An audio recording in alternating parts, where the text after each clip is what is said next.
Washington, D.C., April 18, 2025. The chandeliers inside the White House Grand Dining Hall shimmered like diamonds under moonlight. The air was rich with the scent of imported roses, foreign perfumes, and political tension. Seated at the long gold-rimmed table were the world's most powerful men and women. Plates gleamed, forks aligned with military precision. Conversations danced between trade deals, climate diplomacy, and fragile promises of renewed African-American cooperation. Then came him. President Ibrahim Traoré of Burkina Faso, the youngest head of state in the room. He entered in a crisp white tunic, no tie, no diamonds, just his flag stitched subtly into the lining of his sleeve. As he sat between a smiling IMF official and a senior Pentagon advisor, cameras zoomed in. A quiet pause came before the meal. The host raised a glass. But Traoré didn't lift his. Instead, with a calmness that hushed even the knives in the kitchen, he stood up, folded his napkin, placed it on the table, and said only this: "I don't break bread where truth is broken." Then, without looking back, he walked out. No one moved, not even the cameras, just silence. By midnight, the world was awake. Where Truth is Broken trended on X. TikToks replayed the moment with slow piano covers. YouTube exploded. Watch Ibrahim Traoré's silent protest that shook the White House. But behind the scenes, confusion brewed. What was that about? An American senator whispered into her mic. An aide ran across the hallway. Should we issue a statement? The President of the United States sat frozen, wine untouched. No one had ever walked out of a White House diplomatic dinner before. Not like that. Meanwhile, in Burkina Faso, thousands gathered in Ouagadougou, chanting his name. Old women wept. Children raised cardboard signs. Truth is not a dish to be shared with liars. Some global media tried to spin it. Was this a stunt? But others knew better. Because 3 hours before that dinner, a classified memo leaked. It revealed plans by Western allies to expand drone operations in West Africa under the guise of economic aid. The dinner had been meant to sweeten the deal, and Traoré knew it. He had seen the draft in his briefing folder, hidden beneath a menu of seared salmon and hollow promises, and he refused to pretend. Before leaving his hotel that night, Traoré had written something by hand, a letter, folded in 3. He placed it on the hotel desk, knowing the staff would find it. But this letter wasn't to world leaders. It was addressed to the American people. In simple words, it read, "I grew up under a tree that never gave shade because its roots were stolen. Tonight, I was offered a seat at a table built with wood from that same tree. I chose to walk away, not out of pride, but out of respect. You cannot offer justice and steal breath at the same time. I walked out because truth deserves a room of its own." Ibrahim Traoré. By dawn, the letter was everywhere. CNN, Al Jazeera, BBC. Teachers printed it. Churches read it aloud. Young black students in U.S. schools cried quietly as they passed it between hands like a sacred note. And in a hospital room in Detroit, an 89-year-old civil rights activist whispered, this boy carries fire like Malcolm did." Inside the Grand Dining Hall, no one touched the food. Forks hovered, eyes darted, but no one had the courage to be the first to speak. A French diplomat leaned in. He embarrassed everyone. "No," a South African ambassador whispered. He reminded us. The U.S. vice president, who had smiled during the opening remarks, now stared blankly at her plate, as if the roast duck had turned into a ticking bomb. A few cameras still rolled. Most journalists were outside now, filing stories, interviewing stunned staffers and confused interns. The chef stood behind the double doors, tears in his eyes, not because of the protest, but because he had spent 3 days preparing this meal. But the food didn't matter anymore. Traoré's words now sat heavier than any dish. "I don't break bread where truth is broken." An ambassador from Kenya broke the silence, rising to excuse herself. Then another from Senegal, then Zambia, then Haiti. In a matter of minutes, 6 chairs stood empty, and the White House, once glowing with artificial unity, felt like a cracked porcelain bowl. Something had shifted, not just in that room, but in the world watching it. 10-year-old Amira Jackson sat on the floor of her grandmother's living room in Atlanta, her tiny hands wrapped around a warm cup of cocoa. On TV, the news kept showing the same scene: Traoré standing, folding his napkin, and walking away. Amira didn't know much about politics, but she knew silence. Her father had been deported 2 years earlier. ICE had come during breakfast. She remembered how her mom wept in the kitchen, holding a broken cereal bowl. Amira hadn't cried. Not then. But now, she did. Because she recognized the look on Traoré's face, the one just before he left. It wasn't anger. It was tiredness. The same tiredness her mother wore every morning. "Why's he leaving?" she asked. Her grandmother wiped her eyes. "Because sometimes, baby, staying feels like lying." That night, Amira drew a picture of a dinner table. Everyone was sitting except one man who stood tall, a flag in his hand and fire in his eyes. She folded it and slipped it into her school bag. Next morning, she gave it to her teacher. By lunchtime, it was on the principal's door. By evening, it was posted on Instagram and reshared by Viola Davis. Across the globe, something unexpected began. Letters, thousands of them, written by children, elders, nurses, artists, veterans, and refugees, addressed not to their own governments, but to Ibrahim Traoré. A handwritten card from Minneapolis. "You didn't yell, you didn't fight, you just walked out." And somehow, I cried for an hour. An email from a London schoolboy. "Sir, my school taught me about great men, but they never mentioned you. I think they should." A tweet from a former U.S. soldier. "I served 3 tours in West Africa. I saw what most people don't. That man didn't walk out on dinner. He walked out on a lie."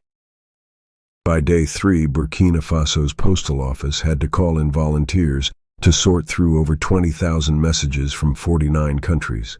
Some came with poems, some came with paintings. One even arrived with a folded napkin and the words, "I won't eat without truth either." And as night fell over Ouagadougou, lanterns were lit on rooftops, a symbol, a quiet response to the fire Traoré had started, not with bullets or speeches, but with a napkin and a single sentence the world couldn't unhear.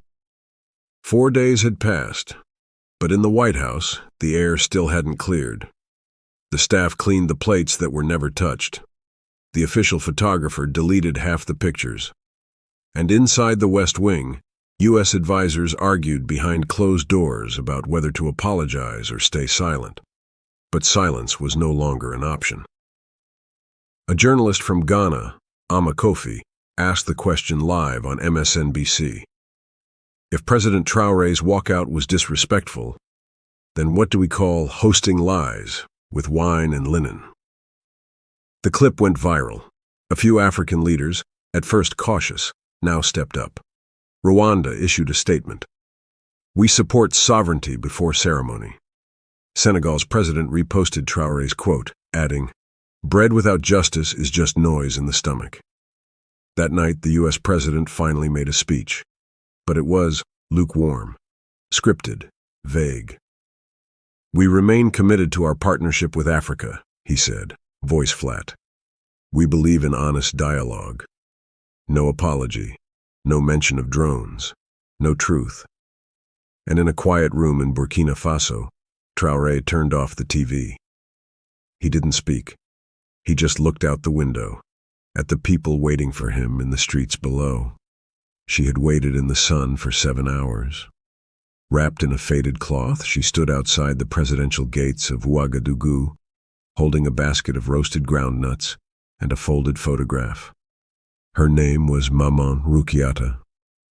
She had lost 2 sons to gold mine collapses. Both foreign-owned, neither compensated. When her 3rd son joined a protest against the mining deal, he was jailed without trial. She didn't come to complain. She came to thank him. When the guards finally let her through, Traoré met her under the mango tree in the courtyard. No security, no speeches, just the 2 of them, sitting on a wooden bench. She handed him the photo. "You didn't know my sons," she whispered, "but I think they knew you, because you're the only one who stood when no one else dared to." Traoré said nothing.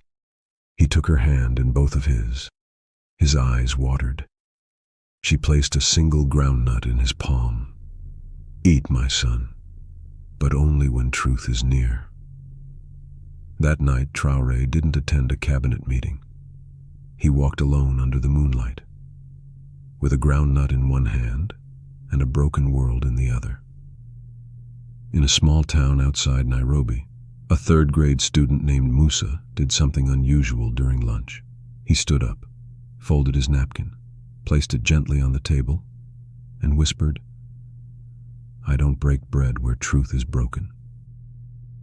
The cafeteria went quiet. His teacher thought he was joking, until she saw the tears in his eyes. His family had just lost their farm to a foreign-owned dam project. They were promised water. Instead, they got a dry well and a relocation notice. Later that day, Musa wrote a letter to Traoré. "Thank you for saying what my father was too scared to say." His school posted the letter online. It exploded. Other children began doing the same, in Lagos, Accra, Harlem, Durban, Paris, and even Tokyo. Not in anger, but in memory, of land lost, of parents silenced, of voices long buried beneath broken treaties and soft-spoken lies. They stood, folded their napkins, and reminded the world that sometimes truth doesn't scream, it simply refuses to sit. And somewhere in a quiet corner of Burkina Faso, Traoré read each letter, one by one, and for the first time in days, he smiled. In a small church on the south side of Chicago, Pastor Raynard Ellis stood at the pulpit one Sunday morning in April 2025, staring at the silence that followed his sermon. He usually ended services with a hymn, but that day he ended with a napkin. He pulled it from his back pocket, unfolded it, and held it up. "This here," he said softly, "is not just for wiping mouths. It's a flag of quiet resistance, a reminder that a man halfway across the world had the courage to do what most of us only whisper in our prayers." A hush fell over the room. A single mother in the front row started crying. A high school senior clenched his fists. An older veteran nodded slowly, remembering too many dinners filled with fake smiles and forgotten truth. Pastor Ellis continued. Jesus flipped tables in the temple. Traoré walked away from one. Both were fighting for sacred things. Then he placed the napkin on the pulpit and walked off the stage. The congregation didn't clap. They stood, and somewhere, deep inside them, something woke up. The White House, under pressure, arranged a primetime CNN interview with Ibrahim Traoré, thinking they could contain the moment. The anchor, well-dressed and diplomatic, smiled through her intro. "Tonight we're joined by President Ibrahim Traoré of Burkina Faso, the man whose silent protest sparked a global wave." Traoré nodded, humble, calm. "Mr. President," she began, "don't you think walking out was disrespectful? Couldn't you have voiced your concerns at the table?" Traoré looked into the camera, not at her, not at DC, but at the people watching at home. "You do not beg the arsonist to hold your water hose. You leave the burning house. You tell the neighborhood. You build again." There was no applause, but the internet erupted. Clips of that one sentence were turned into murals, tattoo designs, and protest posters. And somewhere in rural Alabama, an elderly black woman, a former lunch counter protester from the 60s, whispered to her granddaughter, "That man just poured Martin's soul into this century."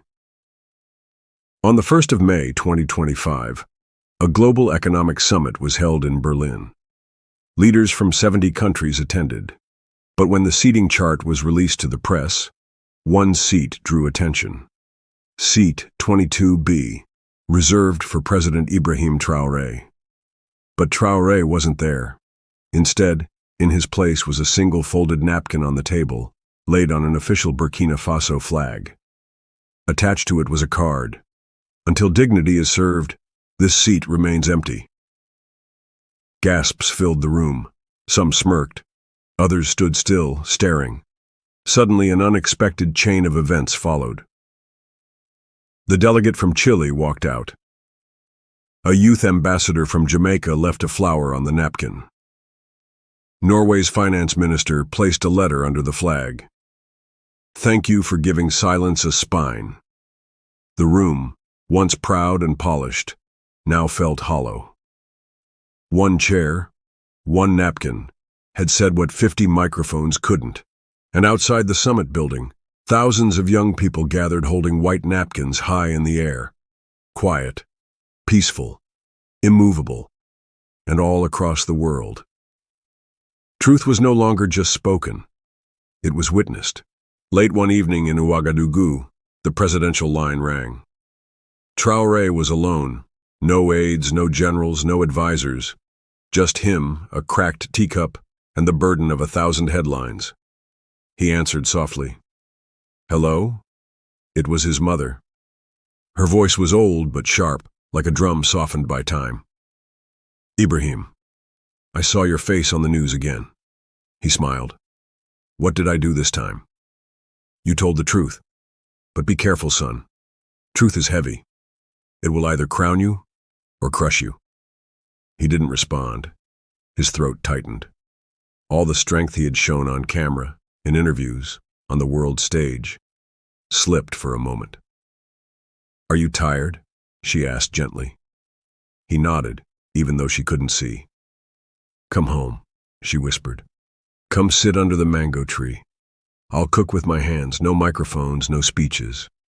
He closed his eyes, and in that silence, for the first time since the dinner walkout, he wept. Because even warriors have mothers. Even fire needs rest. Even presidents need to be held. Weeks passed. The media frenzy slowed. World leaders returned to their routines. But far from press rooms and marble halls, something else was growing. In the trenches, in slums, in refugee camps, in battered classrooms. Truth. In Congo, a school teacher wrote Traoré's quote on every desk. In Detroit, a food bank labeled a shelf "Dignity First." In Nairobi, a group of street kids formed a football club named Napkin FC. And in Gaza, a journalist risked everything to paint on a wall. We don't break bread where truth is broken. Traoré had never met these people, never asked for these movements. But his quiet stand had become something louder than a shout. And as one orphan in Sudan put it in a letter, "You didn't walk out alone, sir. We walked with you. And now, the world hears us." It was no longer just about a dinner. It was a reckoning. A resistance built on folded napkins and unshaken souls. His name was Elijah Moore, age 14, from Oakland, California. He'd been suspended 3 times, not for fighting or stealing, but for refusing to stand during school assemblies. On the day of the 4th suspension hearing, he walked into the principal's office holding a napkin in his hand. He placed it gently on the table. "I don't sit for a system that eats while others starve." The school board was stunned. But before they could speak, a teacher entered the room, holding up her phone. "Have you seen this?" It was a video message from Ibrahim Traoré, sent just the day before.